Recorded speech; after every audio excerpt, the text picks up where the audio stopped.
जय हिंद भाइयों, JKS defence academy में आपका हार्दिक स्वागत एवं अभिनंदन है।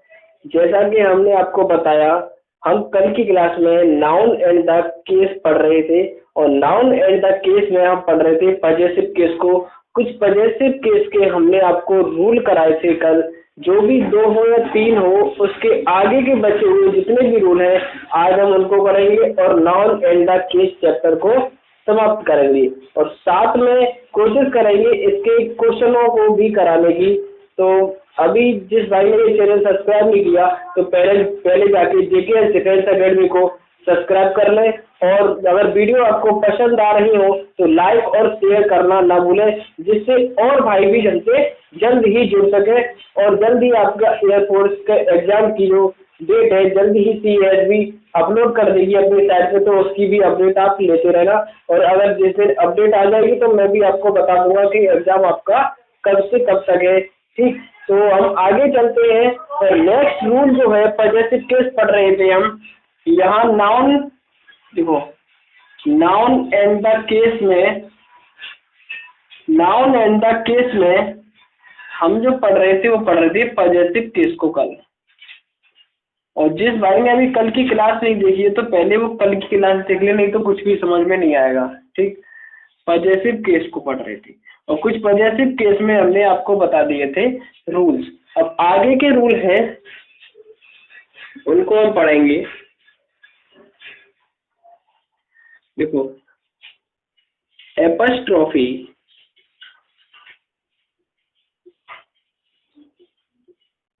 एस या ऐसे भी लिख सकते हैं एपिस्ट्रॉफी एस का प्रयोग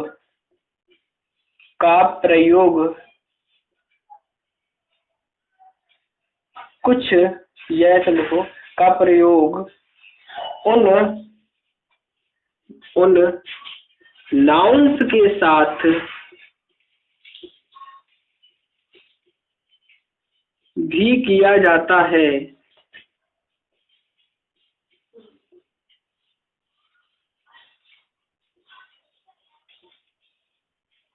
जो टाइम,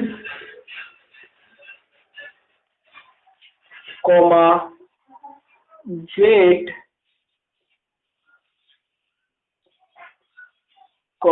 वैल्यू बताते हैं, ETC बताते हैं। हम एपिस्ट्रॉफी एस का प्रयोग कल भी बता रहे थे, कुछ रूल लिखाए थे उसमें भी। और आगे का रूल जो है वो है एपिस्ट्रॉफी एस, या इसको इस तरीके से भी हम लिख सकते हैं शॉर्ट में, इसका प्रयोग उन नाउन्स के साथ भी किया जाता है जो नाउन टाइम बता रहे हो, वेट बता रहे हो, वेट के बारे में बात कर रहे हो या उनकी वैल्यू के बारे में बात कर रहे हो, उनके साथ भी हम एपिस्ट्रॉफी एस का प्रयोग करते हैं। आप इसको नोट कीजिए, फिर मैं आपको एक एग्जांपल देता हूँ 2-3, तब आपको समझ में आ जाएगा।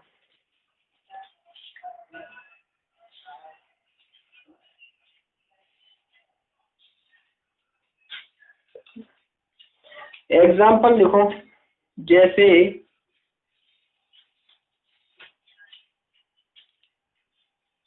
It is a days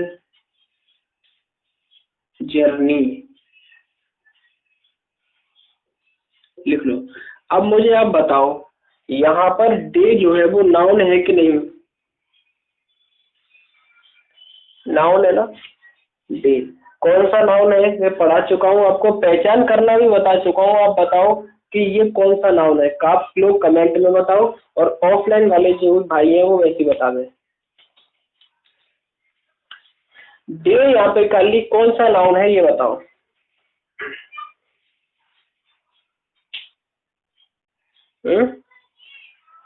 day होता है कॉमन नाउन। ठीक, कॉमन नाउन, जातिवाचक, कलेक्टिव नहीं। ठीक है, डे इसलिए होता है, अगर मैं आपसे कह दूं संडे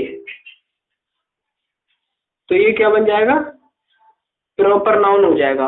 किसी दिन का मैं प्रॉपर नाम दे दूं तो क्या हो जाता है? प्रॉपर नाउन हो जाएगा। और जब डे में तो संडे भी आ जाएगा, ट्यूसडे भी आ जाएगा और वेडनेसडे भी आ जाएगा, इसीलिए ये क्या है? कॉमन नाउन है, जैसे स्टूडेंट में लड़कियां भी आ जाती थी। डेज में समूह आ रहा पूरा, डेज में ये तो डे इज, ये डेज नहीं है, ये एपिस्ट्रॉफी ऐसे लग रहा है, ये डे में पूरा समूह कैसे?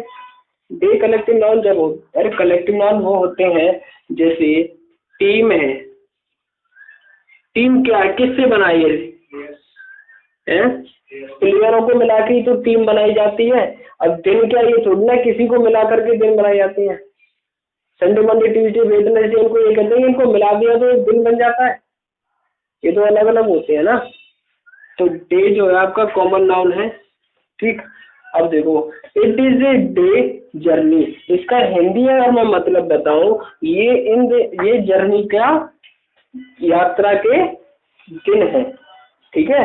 ये यात्रा के दिन है, इसे अच्छा सा कोई मौसम आ जाए, ये यात्रा का दिन है, हमें जैसे लगा कि बारिश का मौसम हो रहा है और हम वाटर पार्क में जाने चाहते हैं, तो वो क्या होगा, it is a days for journey लिख दो, फॉर लिख दो, या it is a day epistrophe S journey कर दो। तो इससे वो हमें बता रहा है समय के बारे में कि यह आज ऐसा दिन है यात्रा का, ऐसे आज ऐसा मौसम बन रहा है कि हमें वाटर पार्क जाना चाहिए, तो इसीलिए ये हमें किसके बारे में डे बता रहा है, यहाँ पे टाइम के बारे में बोध करा रहा है, इसीलिए हम इसके साथ एपिस्ट्रॉफी एस का प्रयोग करेंगे। कुछ पूछना है क्या? नोट कर लो।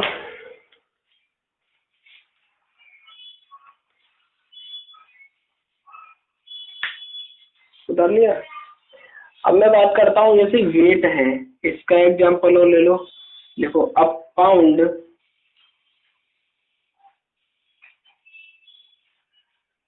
देखो पाउंड बताओ क्या होता है? वेट को मेजरमेंट करने की, वेट को, वजन को तौलने की इकाई होती है, यूनिट होती है। पाउंड में भी तौलते हैं ना। एमकेएस पद्धति का होता है ऐसा ही पद्धति, बढ़िया थोड़ी होता है।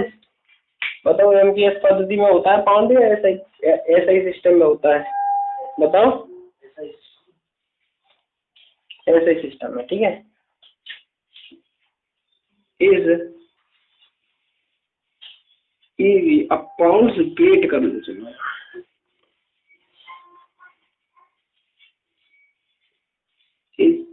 easy to carry, ठीक है। मैंने बताया था वजन, जो नाउन वजन के बारे में बता रहे हैं उनके साथ भी हम एपिस्ट्रॉफी एस का प्रयोग करते हैं। ये पाउंड किसके बारे में बात कर रहा है? वजन का। A pound weight is easy to carry, ठीक है। नोट अगला।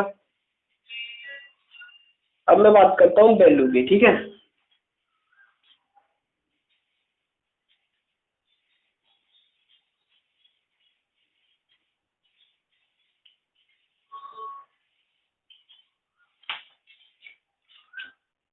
A yard length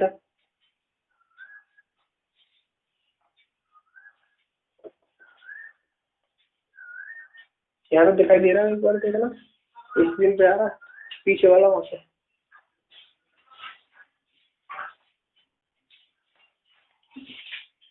लिखो, ये आ रहा होगा इतना।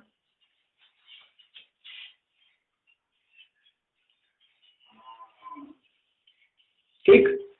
अ यार्ड एपिस्ट्रॉफी ऐसी है, ऐसे भी हो सकती है। अ यार्ड्स लेंथ इज नथिंग, ये हमें वैल्यू बता रही है, मान बता रही है, ठीक है, कि ये एक यार्ड लेंथ है, वो कुछ नहीं है, ठीक है, बहुत कम होती है। वैल्यू के बारे में पता चल रहा है नहीं इससे, कि ए यार्ड लेंथ इज नथिंग, बहुत कम होती है, नथिंग कुछ नहीं के बराबर होती है एक यार्ड लेंथ, ठीक है।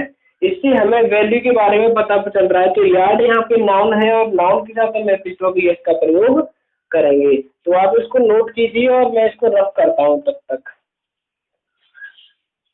एग्जाम्पल को आप नोट कर लें, मैं ऊपर से रफ कर रहा हूँ, ठीक।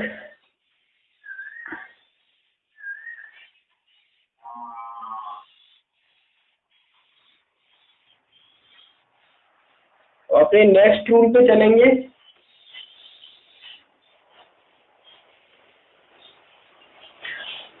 नेक्स्ट रूल की तरफ चलेंगे, ठीक है। नेक्स्ट रूल आपका है जब दो या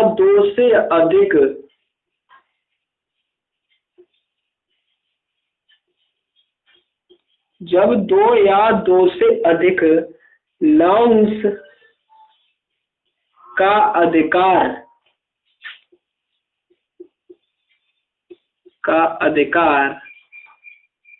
एक ही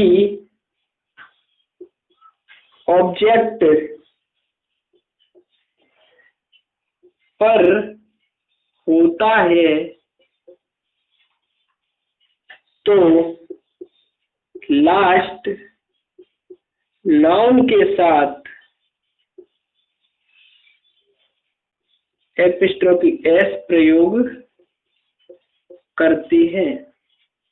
ठीक है, जब एक ही ऑब्जेक्ट के लिए एक से अधिक नाउन का अधिकार हो जाए, ठीक है, एक ही ऑब्जेक्ट पर एक से दो या दो से अधिक नाउन का जब अधिकार हो तो लास्ट नाउन के साथ हम एपिस्ट्रोफी एस का प्रयोग करते हैं। जैसे राम एंड सोहन,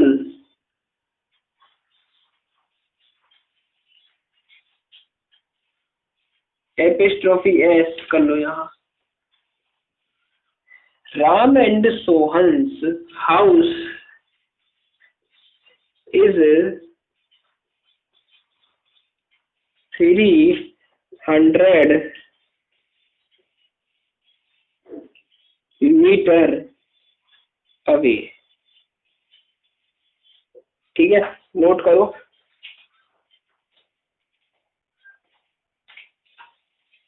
अब इसका मतलब समझ लो। देखो, Ram and Sohan apostrophe S house is 300 metre away.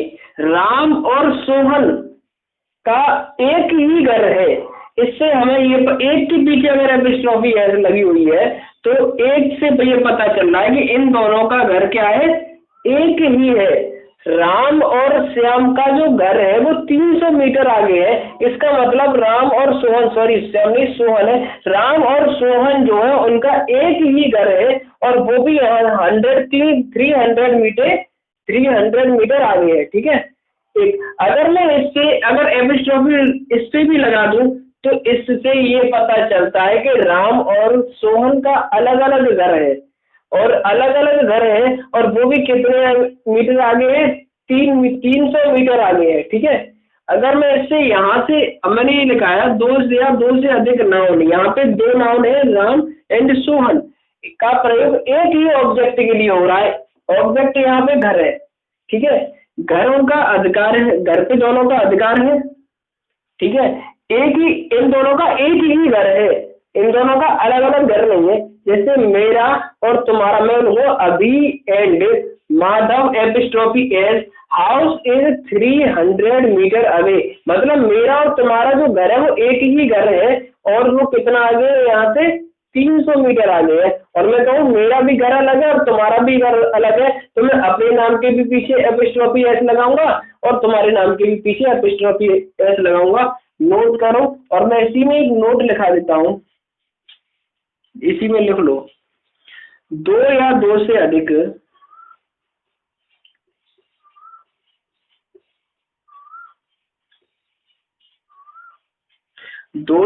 अधिक नाउन्स का अधिकार अलग अलग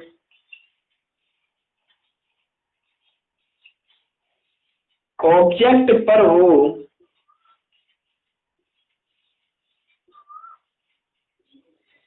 तो दो या दो से प्रत्येक नाउन्स के साथ एपिस्ट्रोफी एस लगाते हैं। ठीक, जब भी दो या दो से अधिक में हट जाता हूं, अब फिर सुन लेना और लिखना। ठीक है, जब भी दो या दो से अधिक नाउन्स होते हैं और इन नाउनों के लिए अलग अलग इन नाउन का जो ऑब्जेक्ट होता है उन पर अलग अलग अधिकार होता है। मेरा अलग अधिकार है, मेरा घर अलग और उसका घर अलग है, तो दोनों नाउन के साथ एपिस्ट्रोफी एस या दूसरा देखा तो प्रत्येक नाउन के साथ एपिस्ट्रोफी एस लगाते हैं। इसको नोट करो, फिर मैं एक एग्जांपल देता हूँ, ठीक है।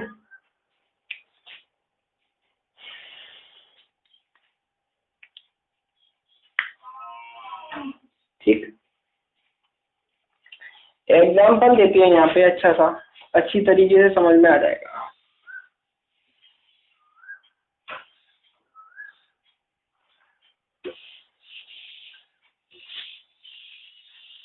लिखो,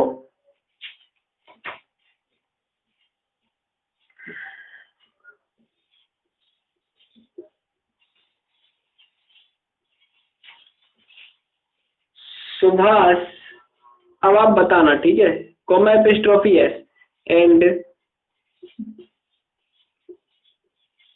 बेबीज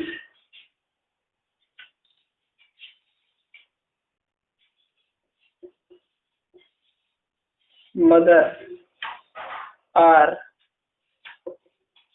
ill for COVID-19, ठीक है। वैसे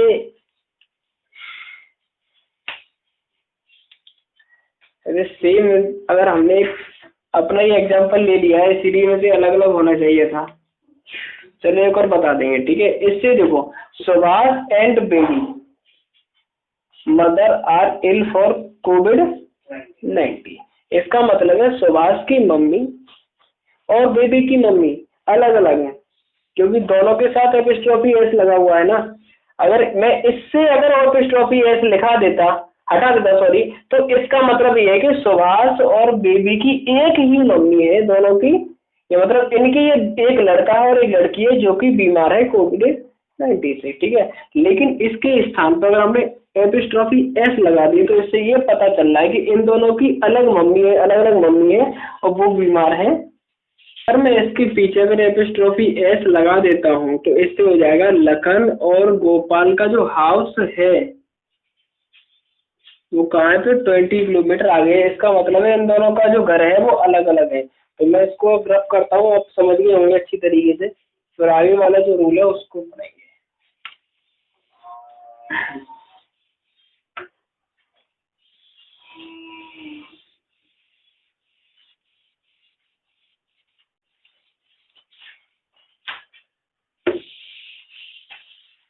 तो नेक्स्ट रूल की तरफ बढ़ेंगे।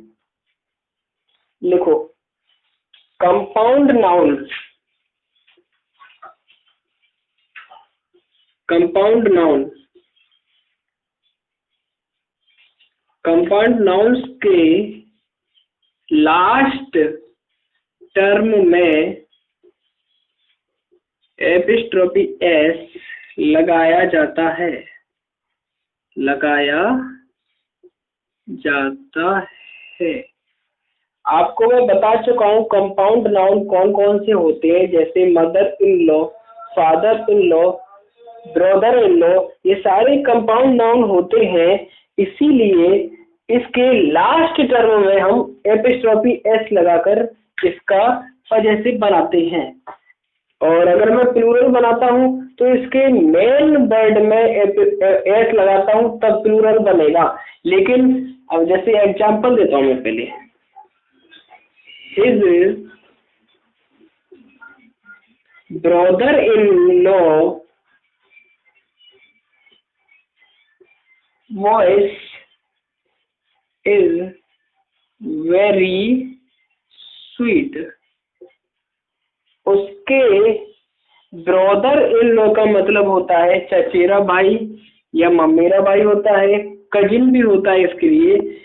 यह एक कंपाउंड नाउन है और मैं बता चुका हूं जब नाउन की पहली क्लास में या दूसरी क्लास में आपको मैंने कंपाउंड नाउन के बारे में बताया भी था।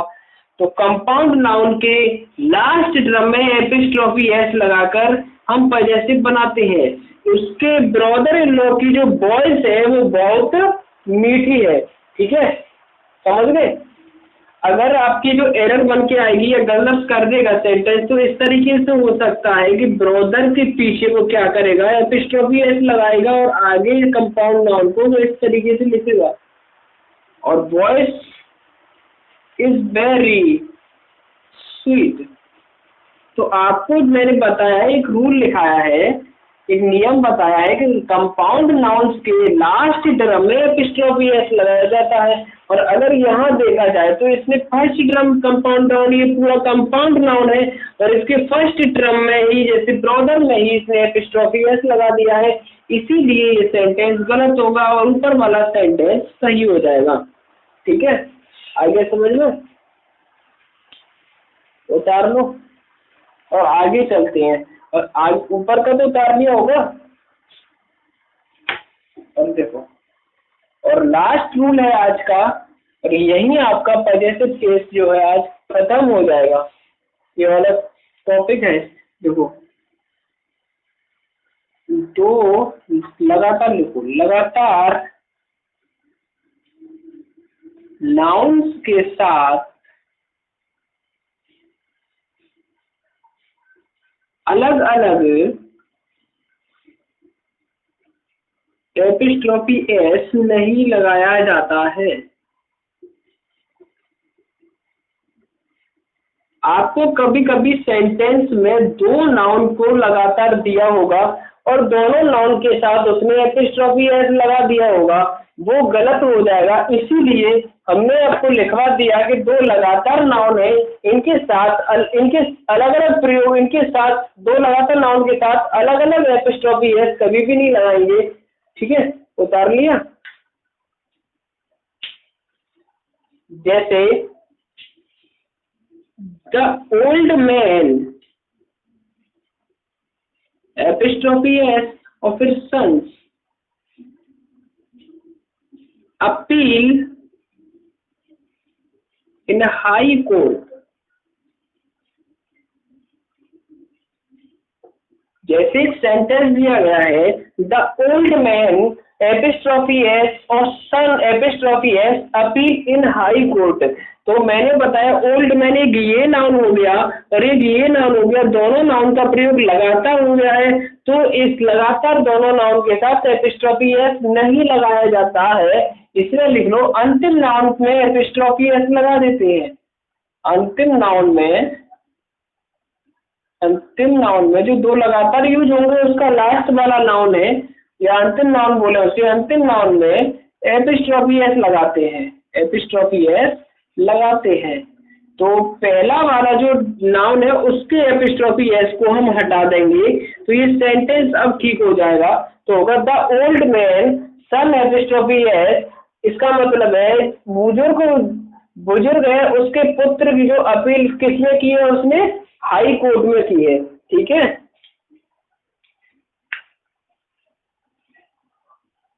या फिर अगर मैं इस तरीके से भी, इसी एक तो सेंटेंस ये भी ठीक हो जाएगा, और अगर इसको और अच्छी तरीके से मैं लिखता हूँ, बनाता हूँ सेंटेंस को, और एक अच्छा तरीका है और लिखने में और पढ़ने में अच्छा भी लगेगा, वैसे सही तो ये भी होगा।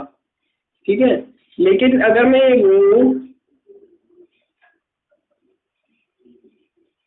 The appeal of old man son apostrophe S in high court, ये भी सेंटेंस करेक्ट है। जरा देखना इस सेंटेंस का और इस सेंटेंस का, अगर मैं हिंदी में मतलब बताता हूँ तो सेम निकलेगा। The appeal of old man son, जो अपील है वो बूढ़े आदमी के पुत्र की किसमें है, हाई कोर्ट में है। और इसका भी यही है कि द ओल्ड मैन सन, जो बूढ़ा पुत्र है उसके जो बूढ़ा आदमी है उसके पुत्र की जो अपील है वो किसमें है, हाई कोर्ट में है। तो इस तरीके से अगर मैं सेंटेंस को लिखूं या इस तरीके से लिखूं, दोनों सेंटेंस करेक्ट है, लेकिन प्रचलन में ये अधिक आता है। तो इसीलिए the appeal of old man son apostrophe S in high court. तो आज की जो सारे रूल्स है पॉजिटिव केस के यहीं पे समाप्त होते हैं। और मैं अगर कोशिश करूंगा कि नाउन पूरा चैप्टर ही आज यहाँ पे खत्म हो जाता है, ठीक है। तो नाउन के जितने भी क्वेश्चन आपके मिक्स करके नाउन एंड द जेंडर से, नाउन एंड द नंबर से, नाउन एंड द केस से बन सकते हैं, उसका प्रैक्टिस सेट आपको कल लगा दिया जाएगा मिक्स करके, और आप उनको करने का प्रयास करेंगे और साथ में उनके रूल के साथ साथ में उन सेंटेंस को करेक्ट भी कराता जाऊंगा और आपका नाउन का पूरा का रिवीजन भी हो जाएगा। तो आज की क्लास भी अहम है और कल की तो आपके लिए बहुत इंपॉर्टेंट रहने वाली है। तो आज हम यही आपसे विदा लेते हैं। जय हिंद, जय भारत।